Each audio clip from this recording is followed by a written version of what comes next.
ആശുപത്രിയിൽ നിന്നടക്കമുള്ള വിവരങ്ങൾ ഇപ്പോൾ ഞങ്ങൾ കളക്ട് ചെയ്തിരുന്നു. 7 ബോഡിയാണ് നമുക്ക് സ്ഥിരീകരിച്ച് മരണം ഉറപ്പിക്കുന്നത്. അതേസമയത്ത് പാർട്സ് കിട്ടിയിട്ടുള്ളതുണ്ട് മനുഷ്യ ശരീരത്തിൽ. ആ പാർട്സുകൾ നമുക്ക് DNA ടെസ്റ്റ് നടത്തിയെങ്കിൽ സ്ഥിരീകരിച്ച് ബാക്കി എത്രയെന്ന് അനൗൺസ് ചെയ്യാൻ കഴിയും. അനൗദ്യോഗികമായി 13 12 ഒക്കെ പറഞ്ഞ് പല രൂപത്തിലുള്ള വാർത്തകൾ വരുന്നു. ആശുപത്രിക്കാരോട് ചോദിച്ചപ്പോൾ ആ പാർട്സുകളെല്ലാം അവർ DNA ടെസ്റ്റ് നടത്തി പരിശോധിച്ചതിന് ശേഷം കൃത്യമായി പറയാമെന്നാണ് പറഞ്ഞത്. ഗുരുതരമായി പരിക്കേറ്റിട്ടുള്ളവർ ബേൺസ് ICUയിലേക്ക് മാറ്റിയിട്ടുണ്ട്. ആ ബേൺസ് ICUയിലുള്ളവരുടെ ചിലരുടെ നില ഗുരുതരമാണ്. അപ്പോൾ അടിയന്തര ശുശ്രൂഷ ലഭിക്കാൻ ആവശ്യമായ എല്ലാ ക്രമീകരണങ്ങളും ആശുപത്രി അധികൃതരുമായി ബന്ധപ്പെട്ട് ഇതിനോടകം തന്നെ ഏർപ്പെടുത്തി കഴിഞ്ഞിട്ടുണ്ട്. ബഹുമാനപ്പെട്ട മുഖ്യമന്ത്രിയും അതുപോലെ മറ്റ് മന്ത്രിമാരും എല്ലാം ആ കാര്യത്തിൽ ഓരോ ഡിപ്പാർട്ട്മെൻറ്റുമായി തന്നെ ഇടപെട്ടിട്ടുണ്ട്. എല്ലാ ഡിപ്പാർട്ട്മെൻറ്റുകളുടെ ഏകോപനം ഉറപ്പാക്കി കളക്ടർ തന്നെ രംഗത്തുണ്ട്.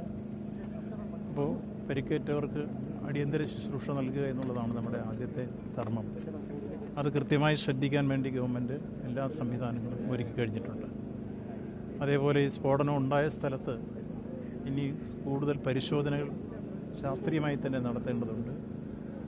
പല രൂപത്തിലുള്ള പരിശോധനകൾ നടക്കേണ്ടതുണ്ട്. അതുകൊണ്ട് ആ പരിശോധനകളെല്ലാം നടക്കാൻ ആവശ്യമായ നിർദ്ദേശങ്ങളും നൽകിക്കഴിഞ്ഞിട്ടുണ്ട്.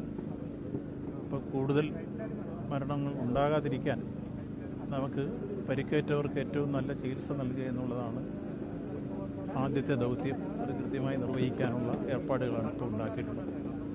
അങ്ങേയറ്റം നിർഭാഗ്യകരമായ വേദനാജനകമായ അനുഭവങ്ങളാണ് നമുക്കുണ്ടായിട്ടുള്ളത്. മരണമടഞ്ഞവരുടെ വേർപാടിൽ ഗവൺമെൻറ്റിനുള്ള ദുഃഖവും അനുശോചനവും രേഖപ്പെടുത്തുകയാണ്. ഏറ്റവും വിഷമത്തോടും വേദനയോടും കൂടിയാണ് നമ്മളെല്ലാം വാർത്ത ശ്രമിച്ചിട്ടുള്ളത്. കൂടുതൽ മരണം ഉണ്ടാവാതിരിക്കട്ടെ എന്ന് നമ്മൾ ആഗ്രഹിക്കുന്നു. അതുകൊണ്ടാണ് യുദ്ധകാലാടിസ്ഥാനത്തിൽ ഈ ദുരിതാശ്വാസ പ്രവർത്തനങ്ങളിൽ ഗവൺമെൻറ് എല്ലാ മിഷനറികളും ഏർപ്പെട്ട് കഴിഞ്ഞിരിക്കുന്നത്. പ്രത്യേകിച്ചും ആതുര സേവന രംഗത്താണ് ആദ്യത്തെ പരിഗണനയെല്ലാം വേണ്ടത്. അതാണ് ആദ്യഘട്ടത്തിൽ ശ്രദ്ധിച്ചിട്ടുള്ളത്.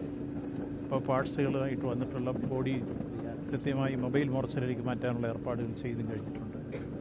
അങ്ങനെ എല്ലാ നിലയിലും സംസ്ഥാന ഗവൺമെൻറ് ഉണ്ടായ ഈ ദുരന്തത്തിൻ്റെ പശ്ചാത്തലത്തിൽ നമുക്ക് ആദ്യഘട്ടങ്ങളിൽ ശ്രദ്ധിക്കേണ്ടതും ചെയ്തു തീർക്കേണ്ടതുമായ കാര്യങ്ങളെല്ലാം ഇടപെട്ട് കഴിഞ്ഞിട്ടുണ്ട് എന്നുള്ളതാണ് പൊതുവിൽ സൂചിപ്പിക്കാനുള്ളത്.